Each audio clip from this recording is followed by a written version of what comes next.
Nah, kemudian kita memberikan sanksi berat, pembebasan dan penghentian dari jabatannya pada mereka yang terlibat kepada 6 pegawai dan sanksi berat kepada 2 pegawai. Menteri ATR BPN Nusron Wahid geram hingga mencopot pejabat di lingkungan kantor pertanahan Kabupaten Tangerang buntut kasus pagar laut misterius sepanjang 30 km di Tangerang. Nusron mengatakan keputusan itu dibuat setelah audit investigatif di internal kementerian. Dia berkata sanksi berat dijatuhkan kepada pejabat-pejabat yang terlibat. Nusron hanya mengungkap inisial 8 pejabat yang dijatuhi sanksi berat. Namun ia tak merinci siapa saja yang dicopot di antara 8 orang tersebut. Pejabat-pejabat yang mendapatkan sanksi adalah JS, Kepala Kantor Pertanahan Kabupaten Tangerang pada saat penerbitan sertifikat, SH yang merupakan mantan Kepala Seksi Penetapan Hak dan Pendaftaran Kantah Tangerang, serta ET yang merupakan mantan Kepala Seksi Survei dan Pemetaan Kantah Tangerang. Kemudian WS Ketua Panitia A, YS Ketua Panitia A, MS Panitia A, LM yang merupakan mantan Kepala Survei dan Pemetaan setelah ET, serta KA yang merupakan mantan pelaksana tugas Kepala Seksi Penetapan Hak dan Pendaftaran Kantah Tangerang. Nusron juga menjatuhkan sanksi kepada kantor jasa survei berlisensi KJSB yang digandeng Kantah Tangerang dalam pengurusan SHGB dan SHM pagar laut. Ikuti terus berita menarik lainnya, jangan lupa like dan share seluruh akun Tribun Medan. Karena itu, langkah selanjutnya adalah setelah kita cocokkan, ada yang kita batalkan. Ya kan, pembatalan hak atas tanah. Sementara ini yang kita batalkan 50 bidang. Sementara ini. Ya kan, dari 263 dan 17. Yang kita batalkan 50. Sisanya Pak, sedang berjalan, masih kita on progress, kita cocokkan. Mana yang di dalam garis pantai, mana yang di dalam luar garis pantai. Apakah nambah? Potensinya bisa nambah. Karena kita baru bekerja praktis baru 4 hari. Karena Selasa kita umumin hari Senin, Selasa, Rabu, Kamis, Jumat. 4 hari. Kemudian libur, kita masuk hari ini. Selama 4 hari kita dapat 50 bidang tanah. Nah, langkah selanjutnya bagaimana? Yang pertama adalah pembatalan hak atas tanah bagi yang pertama proses pembuktian yuridisnya tidak betul. Nomor 2, pembatalan hak atas tanah bagi yang prosedurnya tidak betul. Yang nomor 3 adalah pembatalan hak atas tanah bagi apa yang bisa jadi yuridisnya betul, bisa jadi prosedurnya betul, tapi fakta materialnya saat ini sudah tidak ada. Itu kita batalkan. Nah, kemudian nomor 2, kita melakukan audit investigasi terhadap proses penerbitan sertifikat tersebut. Dari hasil audit tersebut, kita merekomendasikan pertama, rekomendasi pencabutan lisensi kepada KJSB, Kantor Jasa Survei Berlisensi. Karena yang melakukan survei dan pengukuran itu perusahaan swasta. Karena di kita menggunakan 2 survei. Pertama, survei oleh petugas ATR BPN. Yang kedua, bisa lewat jasa survei berlisensi, tapi disahkan oleh petugas ATR BPN. Nah, kemudian kita memberikan sanksi berat, pembebasan dan penghentian dari jabatannya pada mereka yang terlibat kepada 6 pegawai dan sanksi berat kepada 2 pegawai. Nah, nama-nama pegawainya siapa saja kami nggak bisa sebut, ya kan? Kami hanya sebut inisial. Yang pertama adalah JS, Kepala Kantor Pertanahan Kabupaten Tangerang pada masa itu. Kemudian SH, ex Kepala Seksi Penetapan Hak dan Pendaftaran. Kemudian ET, ex Kepala Seksi Survei dan Pemetaan.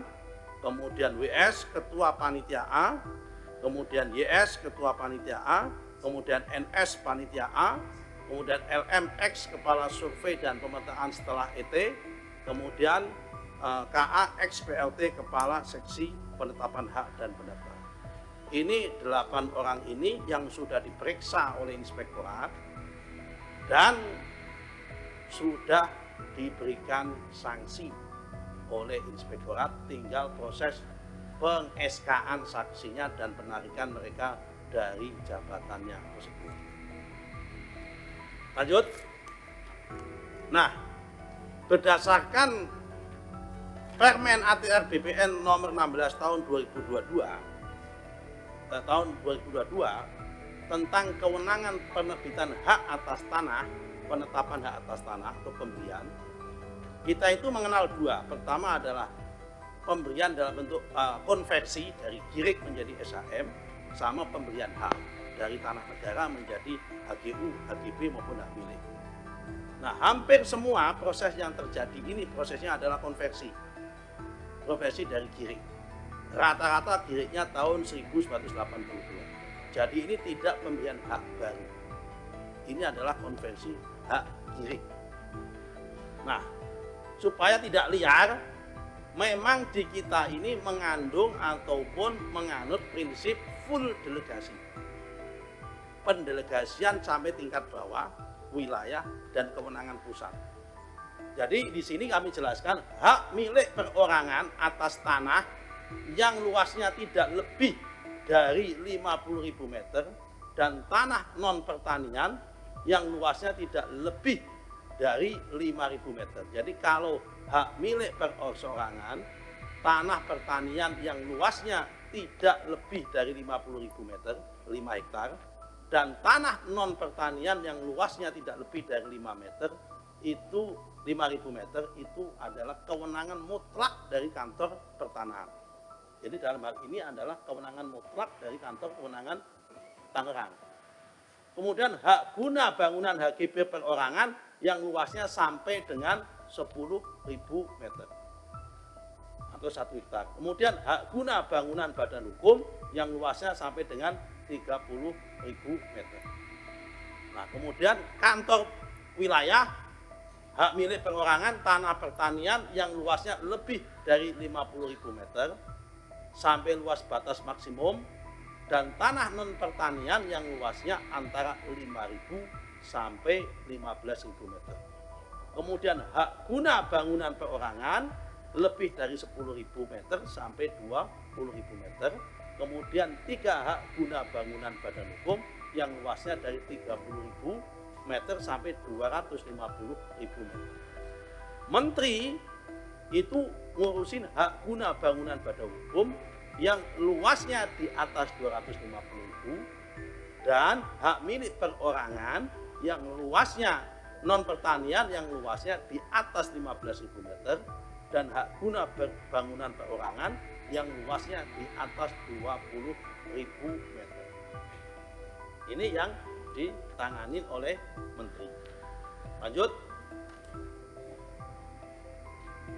Berdasarkan Undang-Undang Nomor 5 Tahun 1960, JOPP 24 Tahun 1997. Nah, di sini kita ada 2 bentuk kewenangan. Pertama adalah ketentuan konversi nomor 5 tahun 1960, yaitu kewenangan konversi hak atas tanah yang memberi wewenang sebagaimana atau mirip dengan hak yang dimaksud dalam pasal 20 ayat 1 sebenarnya sebut dengan nama sebagai di bawah yang ada pada mula berlakunya undang-undang ini, mulai dari hak agendom, kemudian fair bonding, persil, letter C, kemudian GIRIK lah. Ini adalah konversi. Nah, kemudian baru pemberian baru. Nah, kalau pemberian baru itu sistematik kalau itu adalah program rutin, itu dilakukan oleh kepala kantor pendaftaran, kantor pertanahan. Tapi kalau dia masuk program PTSL, yang paling bertanggung jawab adalah panitia adjudikasi. Dan bapak-bapak sekalian, proses yang di Tangerang ini prosesnya adalah dari GIRIK menuju SHM, dari SHM menuju SHGB. Prosesnya itu menggunakan program PTSL. Lanjut. Kemudian daftar desa yang dipasang pagar laut supaya cetak. Ini ada 16 desa, Kecamatan Teluk Naga ada 2 desa, Tanjung Pasir, Tanjung Burung, Paku Haji, Kohot, Sukawali, dan Kramat. Kemudian Sukadiri, Karangserang, kemudian Kemiri, Karanganyar, Patra Manggala, Lontar, dan Ketapang. Kemudian Mauk, Tanjung Anom, Margamulya, Mauk, kemudian Kronjo, Muncung, Kronjo, dan Pagedangan Hilir. Apakah yang ada SHGB dan SHM-nya itu hanya di Paku Haji, di Kohot saja, atau di 16 desa ini ada semua? Kami cek satu-satu. Tangerang. Ya, Tangerang ini. Kami cek satu-satu dari 16 desa ini. Mohon ditampilkan, Pak. Next. Ini desa Tanjung Pasir, Kecamatan Teluk Naga, clean, tidak ada, belum ada. Sudah kami cek. Lanjut. Kemudian desa Tanjung Burung, Teluk Naga, clean, tidak ada. Sehingga berita-berita sosmed itu ada, nggak ada. Sudah saya cek. Lanjut. Kemudian desa Karangserang ada 3 bidang. Ya kan? Tahun kapan? Tahun 2019 terbitnya. Desa Karangserang itu bentuknya ini.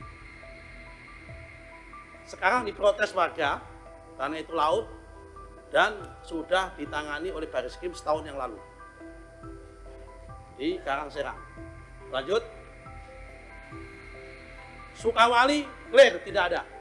Yang hijau itu hutan mangrove. Sukawali. Lanjut. Kramat juga tidak ada. Lanjut. Tanjung Anom, Mauk, belum ada, nggak tahu tidak ada, belum ada. Lanjut. Margamulya, Mauk, belum ada. Lanjut. Mauk Barat, ini yang nanti kawasan PSN itu, di sini belum ada. Yang ini kawasan PSN, yang nanti ini karena ini hutan mangrove yang hijau semua itu. 1.500 hektar. Belum ada di sini, yang di laut. Tidak ada. Oh. Tidak ada atau belum ada, saya belum tahu, tapi sampai hari ini tidak ada. Download Tribun X sekarang, menghadirkan lokal menjadi Indonesia.